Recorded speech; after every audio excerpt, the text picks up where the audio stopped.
What is going on, everybody? Coach DT with Dynamic Training here at the facility. I'm always getting parents and athletes asking me, what kind of exercises can we do at home? What little bit of extra work can we do? So we got another mini band workout for athletes. All right, a lot of times as athletes, we focus on the big muscle groups, the quads, the hamstrings.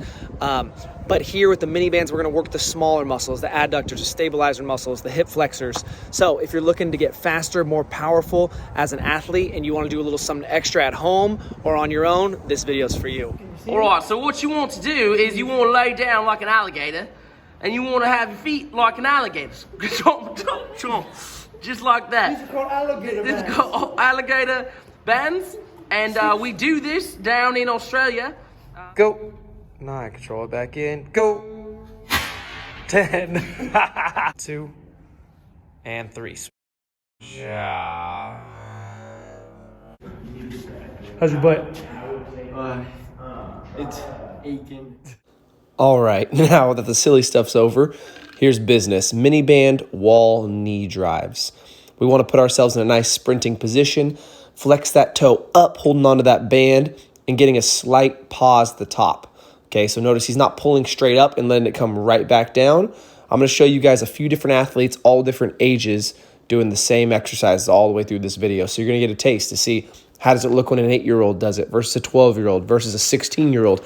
And then we also even have some 20 and 30-year-old athletes here as well. One major key to focus on is notice their butt is not back. They're not sticking their butt out. Their hips are pushed through and they're a nice straight line. That's a really, really important thing I want you guys to focus on when doing this drill. Next up, we got our mini band lateral leg raises. Okay, it's exactly what it sounds like.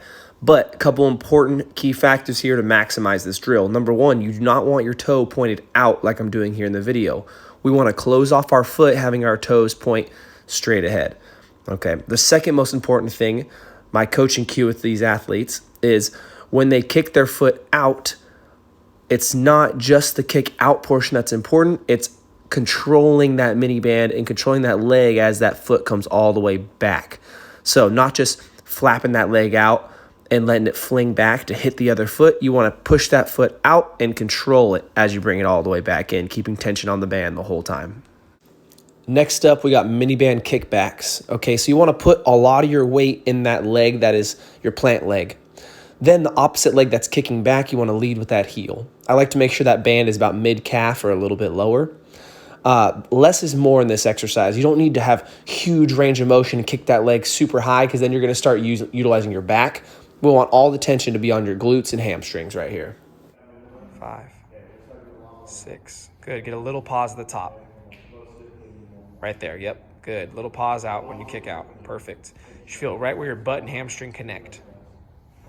Next up, we got mini band bicycles. This is one of the hardest ones in my opinion because you're having to push away with one leg and pull in with the opposite leg. So it's a push-pull motion. What it's going to do, for one, it's going to really work and activate those hip flexors. But for two, it's really going to engage and light up your lower abs. And as we know, your core is a huge part of improving your speed as an athlete. All right, I added a couple extra bonus exercises here, okay? This one here is a static leg lift with abduction, okay? So static leg lift means that my legs are going to be about 6 to 8 inches off the ground, activating and utilizing my core. And then we are going to pull those legs apart, put tension on that band, separating our legs, and then bringing them back together. Your goal is don't let those feet clack back together. Control it as you come back in.